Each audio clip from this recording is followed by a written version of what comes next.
Tak harus usung kader sendiri di Pilkada DKI, Gerindra, Prabowo yang menentukan.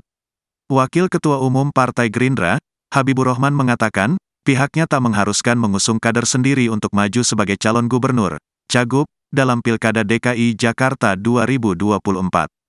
Yang jelas kalau untuk DKI Jakarta setahu saya, pertama, Partai Gerindra tidak mengharuskan kadernya maju sebagai calon, kata Habibur Rahman saat ditemui di Kompleks Parlemen, Senayan, Jakarta, Jumat, tanggal 22 Maret tahun 2024.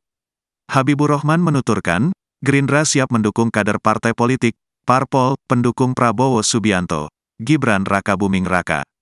Kami siap mendukung, terutama rekan dari partai koalisi yang punya kompetensi lah untuk menang, punya chance besar untuk menang, punya militansi, ujarnya. Selain itu, kata dia, Gerindra dipastikan akan mendukung yang memiliki kontribusi terhadap pemenangan Prabowo Gibran. Namun, Habibur Rahman mengungkapkan, terkait siapa yang akan diusung Gerindra akan ditentukan Prabowo. Iya, Pak Prabowo yang akan menentukan, yang akan diusung dari Gerindra, ungkapnya.